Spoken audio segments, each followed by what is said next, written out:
Mexico is a really dynamic market right now. It's growing. If I had told you like before we started this today that, hey Nick, did you know that the country with the number one most populated city is not currently on the top 10 of market share for e-commerce? You probably wouldn't think that. This is Outside the Box with Asendia USA, a podcast educating US-based brands, marketplaces, and e-tailers on international shipping topics and how they can expand their global e-commerce footprint.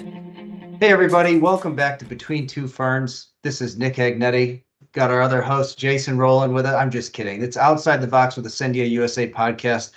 Coming to for a special edition today to talk a little bit about, more specifically, our Mexico network that we've developed along with our facility, and really how that impacts and improves on these Mexico deliveries that we're really focused on as a huge growth market in the e-commerce logistics space. So Jason, how's it going today? Pretty wet, man. I'm glad that hot weather is past us, and now we're back to normal temperatures in the Northeast, and hopefully looking towards a nice summer here without 100-degree temperatures. So not bad. Well, you said it out loud, which means now the opposite is going to happen. So thank you for that. Okay. So like I said, it's going to be a little short and sweet today, but hopefully very informative. And again, for the viewers and listeners out there, our goal is to really just help to educate you in the e-commerce space, to help you when it comes to the cross-border logistics experience, delivery experience, and everything that is from A to Z with that, including customs, compliance, all those wonderful things, which the deliveries into Mexico is full of the compliance and customs conversation. So again, we're keeping it a little light. It's in a little prep for an upcoming episode. We'll tease it out a little, and Jason, you can do a little teasing if you will too.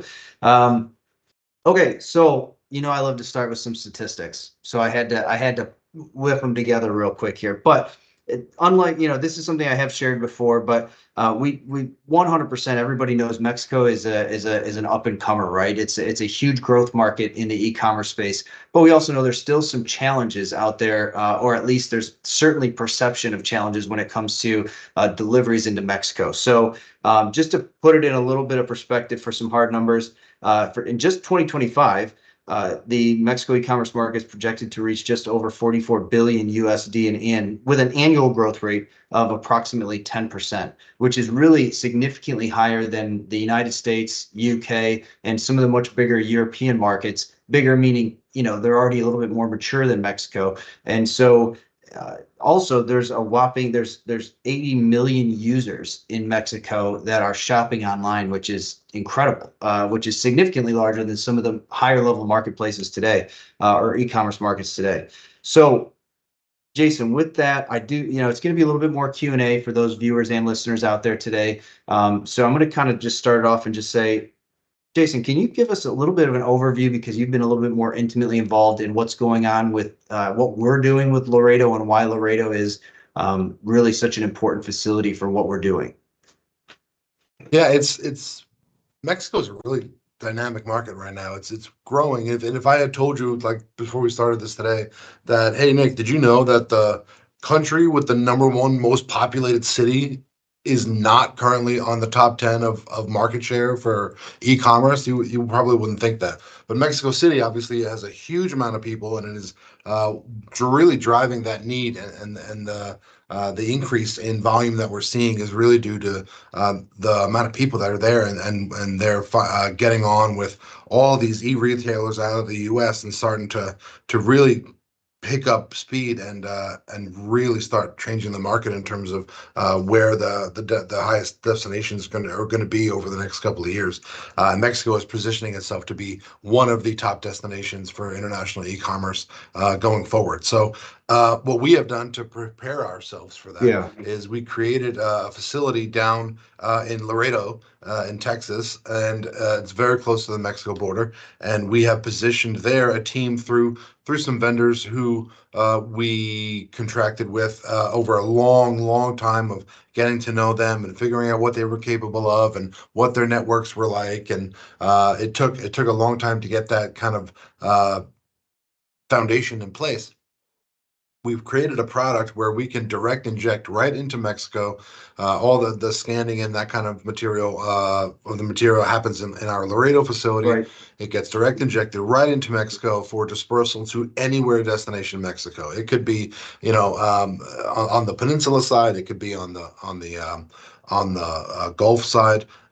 And there is the capability there to really help facilitate e-commerce growth into that market. That the direct injection product really helps us shave time on delivery. It helps us clear customs. Everything happens at one time, all in one movement.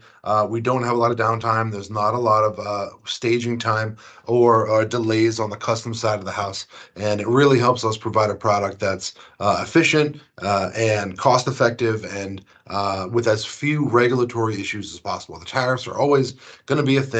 Where I know we're right in the middle of this pause right now with a lot of these tariffs. Yeah. But over the next couple of weeks, that's going to continue to evolve. Now some of these things are tied up in American courts, which is going to drag it out even longer. But at the same time, we are prepared now to start taking advantage of that influx of new volume that's going to start wanting to be sent southbound. And we're positioned to really want to do that. So I think the product that we have created through Leslie Foxhoven and Mike DiVincenzo, the work that they've done for Asendia to create that product and get that stand up that new service has been phenomenal. And I'm really excited over the next couple of weeks here that we're going to have a chance to bring them back on and really get some better updates from them on what that product is like, how it's going, and that kind of detail. But from what I do understand from my discussions with them is that Laredo facility is operating smooth. Everything is going very well, and it is ready to scale to whatever need is out there to start filling that vacuum as that increase in demand we see it continue down into Mexico. Perfect. I love that. So you had mentioned Mexico City. I think last time I looked, it was well over 22 million citizens, right? So, Yeah. which is gigantic. And you look at some of us, here that are located in the United States, you look at cities that would even come close to that. And really, I think it would just be New York City would be the one. And it's not even there. And I think it's not even there. Yeah, it's not even close. So, all right. So, and this is just, and it's still a learning curve for me, but I know obviously you're a lot closer to it. But compared to other options, right? So there's postal, there's courier, but why is, and I know you mentioned, a little bit more on the control side, but what are some, maybe a few bullet points in having our own facility that really sets our network apart, whether it's control, you mentioned compliance. Can you highlight a little bit of that and why that's important?